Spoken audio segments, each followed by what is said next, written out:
अमलापुर नामक गांव में एक गरीब लकड़हारा रहता था, जिसका नाम था सुरेश। वो अपनी पत्नी सोनाली के साथ एक छोटे से घर में रहता था। सुरेश जंगल से लकड़ियां काटकर दूसरे गांव में बेचकर अपना घर चलाता था, लेकिन उस जंगल में लकड़ियां धीरे धीरे खत्म होती जा रही थी। इसीलिए सुरेश बहुत परेशान होता है और अपनी पत्नी से कहता है, सोनाली, अब जंगल में पेड़ खत्म होते जा रहे हैं। बड़े बड़े कंपनियां बनाई जा रही है जंगल काट के। अगर सारा जंगल खत्म हो जाएगा तो मैं लकड़ियां कहां से लाऊंगा और हम खाएंगे क्या? ये लकड़ियों का व्यापार तुम कब तक करते रहोगे? कोई दूसरा काम क्यों नहीं ढूंढ लेते? हमारे पड़ोस में जो रहता है ना गोपाल, उसने अपनी ज़मीन बेच दी। उसका ज़मीन एक अमीर आदमी ने खरीद लिया। मैंने सुना है कि वो अमीर आदमी उस ज़मीन में एक बड़ा सा शॉपिंग मॉल खोलेगा और उस गोपाल को ज़मीन के बदले करोड़ों रुपए मिले। ये तुम क्या कह रहे हो सोनाली?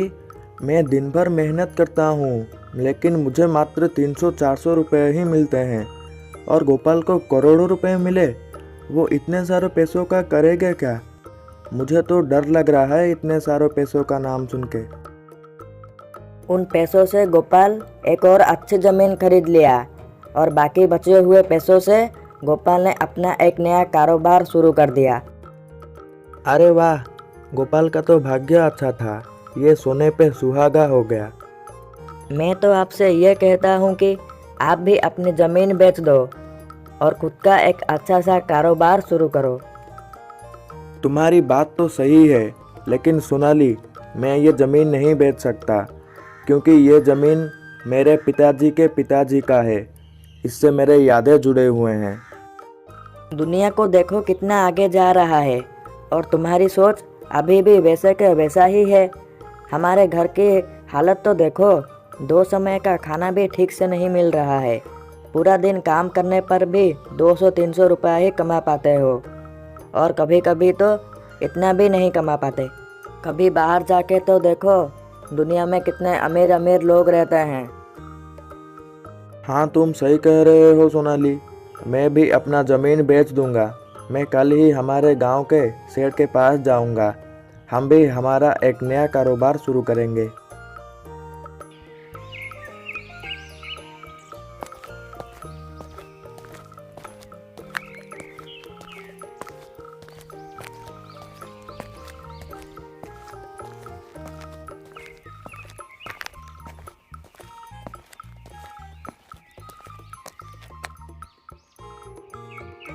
फिर दूसरे दिन सुरेश सेठ के घर में चला गया और कहने लगा, सेठ जी, आपके पास एक काम था। मेरे ज़मीन को मैं बेचने वाला हूँ।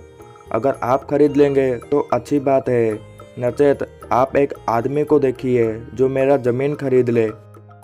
सुरेश, पहले तुम मुझे ये बताओ कि तुम कौन सी ज़मीन की बात कर रहे हो? हमारे गांव के पास ही जो ज़मीन है ना, मैं उस ज़मीन की बात कर रहा हूँ। अब तो लकड़ियों का काम भी नहीं चल रहा है, इसलिए मैं ये सोच रहा हूँ कि मेरे ज़मीन को बेचकर मैं एक नया कारोबार शुरू करूँ। ये सेठ लालची था और स्वभाव का भी अच्छा नहीं था। अपने मन में ही कुछ सोचता है। यही सही मौका है। ये ज़मीन लगभग 4 करोड़ के आसपास होगा। अगर ये ज़मीन मेरे नाम हो जाए तो मैं तो करोड़पति बन जाऊंगा। हाँ हाँ सुरेश, तुम सही हो। तुम अपने ज़मीन के कागज़ पत्र लेके मेरे पास आओ। मैं एक बार अच्छे से देख लूँगा और एक आदमी को कह के बिकवा दूँगा। ठीक है सेठ जी, मैं कल ही आपके पास आता हूँ। फिर सुरेश अपने घर वापस चला जाता है।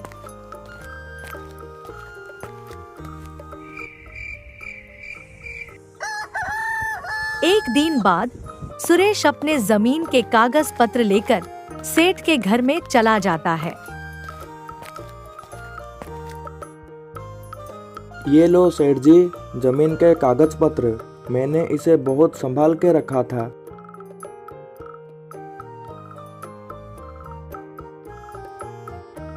सेठ के मन में बस एक ही बात था कि वो जमीन को कैसे अपने नाम कर ले, सेठ कुछ देर सोचा और सुरेश से बोला। अरे सुरेश, ये भला कैसे बात है? ये जमीन तो सरकारी जमीन है। तुम्हें तुम्हारे पिताजी ने बताया नहीं है क्या? ये तुम क्या कह रहे हो सेठ जी? ये जमीन तो मेरे पिताजी के पिताजी का है। ये सरकारी जमीन नहीं हो सकती। मैं क्या तुम्हें झूठ बोल रहा हूँ सुरेश? इस पेपर में जो लिखा है मैं तुम्हें वही बोल रहा हूँ। अगर तुम्हें मेरी बात पर विश्वास नहीं है तो तुम किसी और को जाकर दिखा सकते हो। नहीं नहीं सेठ जी, ऐसी बात नहीं है। अब यह ज़मीन मेरे नाम कैसे होगा? अब मैं क्या करूँगा? आप कैसे भी करके ये ज़मीन मेरे नाम कर दीजिए। अरे सुरेश, ये सरकारी ज़मीन है। अगर ये बात किसी को पता चला तो वो तुम्हारी ज़मीन को चुटकियों में लेकर चले जाएगा। इसीलिए तुम ये बात किसी को भी मत बताना। अगर बताया तो तुम तुम्हारे ज़मीन से हाथ धो बैठोगे। अब तो मेरा दिमाग काम ही नहीं कर रहा है। आप ही कुछ बताइए सेठ जी। तुम इतना परेशान मत हो सुरेश। वैसे तो ये ज़मीन अब किसी काम का नहीं है, फिर भी मैं तुमसे ये ज़मीन खरीद लूँगा। लेकिन सुरेश, मैं इस ज़मीन के बदले तुम्हें 20 लाख रुपए ही दे सकता हूँ, क्योंकि इस ज़मीन को सरकार कभी भी छीन के ले जा सकती है। इस ज़मीन का अब कोई गारंटी नहीं है। तुम गरीब हो, दिन भर मेहनत करते हो, इसीलिए मैं तुम्हें 20 लाख रुपए दे रहा हूँ। अगर ऐसा नहीं होता तो मैं इस ज़मीन की तरफ मुड़कर भी नहीं देखता, क्योंकि कभी ना कभी ये ज़मीन सरकार मेरे से छीन कर ले जाएगी। हाँ सेठ जी, आप बिल्कुल सही कह रहे हो। ये सरकारी चीज़ों का कोई गारंटी नहीं है। आज है तो कल नहीं। आप ये लेकर मुझे 20 लाख रुपए दे दीजिए। जमीन के कागज पत्र पर सुरेश ने अंगूठा लगा दिया और वो जमीन सेठ के नाम कर दिया। सेठ उसे 20 लाख रुपए दे देता है और सुरेश अपने घर चला जाता है।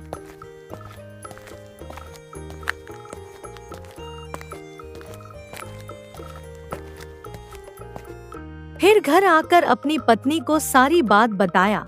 ये बात सुनकर सुरेश की पत्नी बिल्कुल हैरान हो जाती है। ये तुमने क्या कर दिया?